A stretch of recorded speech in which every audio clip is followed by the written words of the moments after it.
अपन एकल परिसंचरण तंत्र है उसका अध्ययन करेंगे। एकल परिसंचरण तंत्र क्या होता है, दोहरा परिसंचरण तंत्र क्या होता है, अपूर्ण परिसंचरण तंत्र क्या होता है। ठीक है, तो अपन एकल परिसंचरण तंत्र का अध्ययन करते हैं। सिंगल सर्कुलेशन सिस्टम एकल परिसंचरण तंत्र पूछा जाता है। एकल परिसंचरण तंत्र क्या है? तो एकल परिसंचरण तंत्र का मतलब ये है बच्चों कि हृदय में से रक्त एक बार ही गुजरता है। एकल परिसंचरण तंत्र है वो मछलियों के अंदर पाया जाता है। जो मछली है, मछली कशेरुकी प्राणी है, उसके अंदर क्या होता है, एकल परिसंचरण तंत्र पाया जाता है। रक्त हृदय में से एक बार ही गुजरता है। मछलियों में हृदय में दो वेश्म होते हैं, एक आलिंद होता है और एक नीले होता है। एक आलिंद होगा और एक क्या होगा, नीले होगा। मछलियों के हृदय में दो वेश्म होते हैं, एक आलिंद होता है और एक नीले होता है। सबसे पहले क्या है, ये पूरा शरीर है, पूरे शरीर से अशुद्ध रक्त है उसका एकत्रण शिराएं करती हैं और शिराएं क्या करती हैं, अशुद्ध रक्त को लेकर आती हैं आलिंद में। आलिंद से रक्त है वो नीले में जाता है और नीले से रक्त है वो क्लोम में जाता है। क्लोम में रक्त का क्या होता है, शुद्धिकरण होता है। क्लोम का मतलब होता है गिल्स, गिल्स होते हैं, उनके अंदर रक्त का क्या होता है, शुद्धिकरण होता है।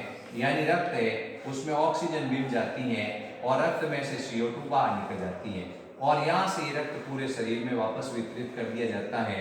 तो इस तरह से क्या हुआ कि हृदय में से एक बार रक्त गुजरा है तो इसको कहते हैं सिंगल सर्कुलेशन सिस्टम। यानी कि शुद्ध और अशुद्ध रक्त है उसका कहीं यहाँ झंझट नहीं है, रक्त एक बार ही घूम रहा हृदय में से। तो इसके हृदय के अंदर कैसा रक्त है, इसके हृदय के अंदर अशुद्ध रक्त है यानी अनऑक्सीजनित रक्त पाया जाता है इसके हृदय के अंदर। इसके हृदय में दो ही वेश में, एक आलिंद है एक नीले है। अब नेचुरल सी बात है कि आलिंद नीले से रक्त है वो कहाँ जाएगा, क्लोम में जाएगा। क्लोम होते हैं, गिल होते हैं, उनके अंदर क्या होता है, रक्त होता है उसका शुद्धिकरण हो जाता है। यानी रक्त में ऑक्सीजन मिल जाती है और इसमें से CO2 निकल जाती है। ये रक्त हो जाता है ऑक्सीजनित। ऑक्सीजनित रक्त है वो किस में चला जाता है, शरीर के सभी भागों में वितरित कर दिया जाता है। शरीर के सभी भागों के अंदर क्या होता है, ये जो श्वसन की क्रिया होती है उसके फलस्वरूप ऑक्सीजन इसके अंदर क्या होती है, खपत हो जाती है और CO2 बनती है, जिसके कारण अशुद्ध रक्त है उसका एकत्रण किया जाता है शिराओं द्वारा। अशुद्ध रक्त का एकत्रण किसके द्वारा किया जाता है, शिराओं द्वारा एकत्र किया जाता है और ये रक्त आ जाता है आलिंद में। आलिंद से ये अशुद्ध रक्त है वो नीले में आता है। तो एक बार ही हृदय में से गुजरता है, इसलिए इसका नाम है एकल रक्त परिसंचरण तंत्र। एकल रक्त परिसंचरण तंत्र का मतलब है हृदय में से एक बार गुजरेगा। अब दूसरा अपन आगे पढ़ेंगे अपूर्ण दोहरा रक्त परिसंचरण तंत्र। अब अपन क्या है, मछली के बाद बात करते हैं मेंढक की। मेंढक और रेप्टाइल से उनकी बात करते हैं। मेंढक के अंदर हृदय 3 वेश्मी होता है, 2 आलिंद होते हैं, एक नीले होता है। अब अपन इनके अंदर क्या होता है, अपूर्ण दोहरा रक्त परिसंचरण तंत्र पाया जाता है। इनके अंदर अपूर्ण दोहरा रक्त परिसंचरण तंत्र पाया जाता है। अपूर्ण दोहरा रक्त परिसंचरण तंत्र पाया जाता है। मछलियों के अंदर एकल रक्त परिसंचरण तंत्र पड़ा। इसी तरह से फिर मछली के बाद आए मेंढक, मेंढक के बाद आए रेप्टाइल्स। तो इन मेंढक के अंदर और रेप्टाइल्स के अंदर क्या होता है, रेप्टाइल्स में भी अपवाद है कि आपको बताना है, जो क्रोकोडाइल है, मगरमच्छ है, उसमें हृदय 4 वेश्मी हो जाता है। लेकिन मेंढक और रेप्टाइल्स के अंदर क्या होता है, अपूर्ण दोहरा रक्त परिसंचरण पाया जाता है। ये सबसे पहले शिराएं क्या करती हैं, रक्त को लेके आती है, अशुद्ध रक्त को दाएं आलिंद में। दाएं आलिंद से रक्त आता है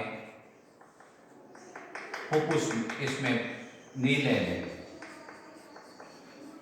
और इसी तरह से क्या होता है, नीले से रक्त गुजरता है और जाता है फुफ्फुस में। इसमें जाएगा, फुफ्फुस में जाएगा और फुफ्फुस से रक्त किस में आएगा, फुफ्फुस से रक्त आएगा आपके बाएं आलिंद में।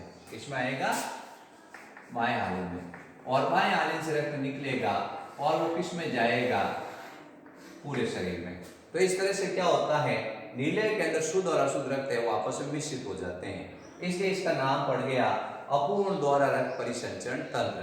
तो आपसे पूछा गया कि भाई इसमें अपूर्ण दोहरा रक्त परिसंचरण तंत्र कैसे हैं कि इसमें शुद्ध और अशुद्ध रक्त है वो नीले में आपस में क्या हो जाते हैं, मिश्रित हो जाते हैं।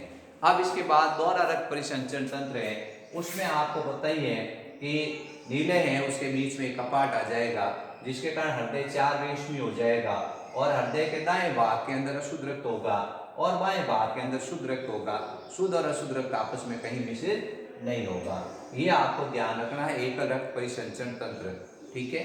और दोहरा रक्त परिसंचरण तंत्र उसका आप अध्ययन करना चाहो तो मेरा एक वीडियो बना हुआ, उस वीडियो को आप देख लो।